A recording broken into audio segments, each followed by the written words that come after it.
Hello everyone, my name is Patrícia Nagyová. I am from Slovakia and I am an internal doctoral student at the Faculty of Mass Media Communication at Cyril and Methodius University in Trnava. Today I will present to you the research context and results of my study titled Negativism and Sensationalism in Television News between Information, Overload and Emotional Impact. So research context consists of several parts. Here are some of them. The first one, television news remains the key of source of information for the public. The news shapes public opinion. It sets sociality, values, and modes of communication from the perspective of the public good, security control, dissemination of functional news, objective, beneficial bringing solution, progress, and so on. Despite the popularity of online media, television news remains one of the sources of information about events in society.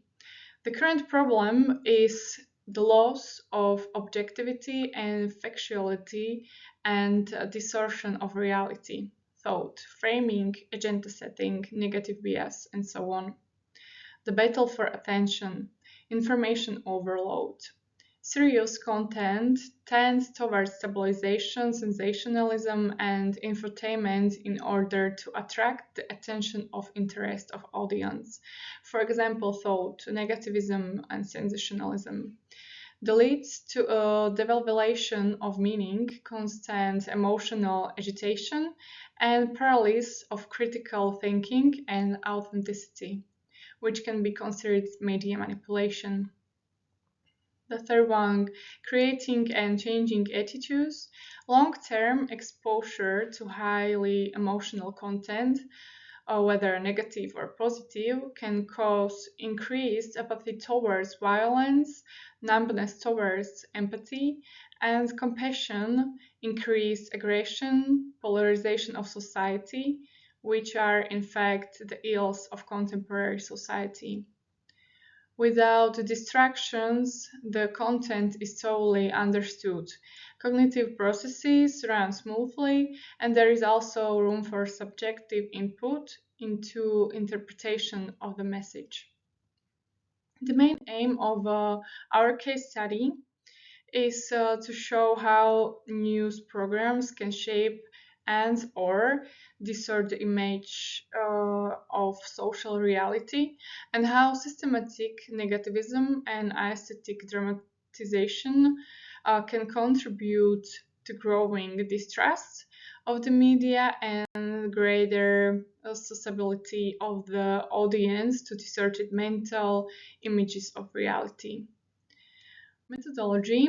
Here is a brief version of methodological procedure we choose for the empirical part of the work to identify the ways in which emotional, negative, and sensational elements are used in contemporary television news reporting.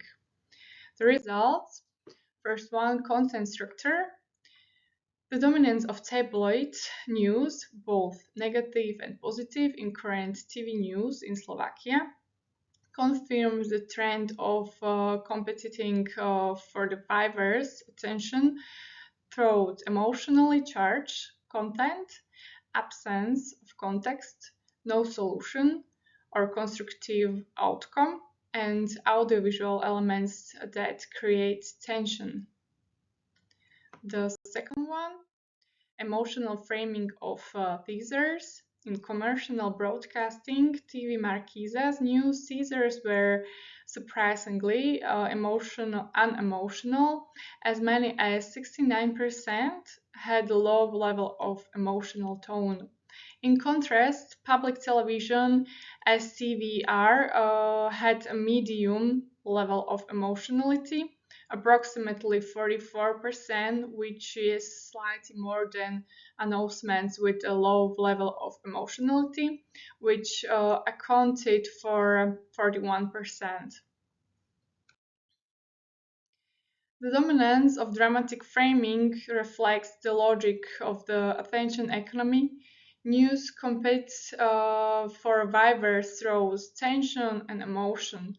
In TV Marquesa, about two-thirds of reports were tabloidized, but both negative and positive, showing that even upfitting stories are often turned to spectacle rather than information. STVR displayed a more balanced structure, consistent with the public service role, though elements of dramatization persist. This imbalance encourages audience to process news heuristically, railing on feelings instead of analysis. The findings confirm that negativism and sensationalism are integral to Slovak television news, especially in commercial broadcasting. Constant exposure to emotionally charged content can distort public perception to erode trust, yet moderate emotionally can also help sustain attention. The challenge for journalism is therefore to balance factual accuracy with emotional engagement, avoiding manipulation. This case study lays a foundation for broader research on how emotional framing shapes media credibility and public understanding of reality. So thank you very much for your attention, and I wish you a pleasant day and inspiration conference. Thank you very much and goodbye.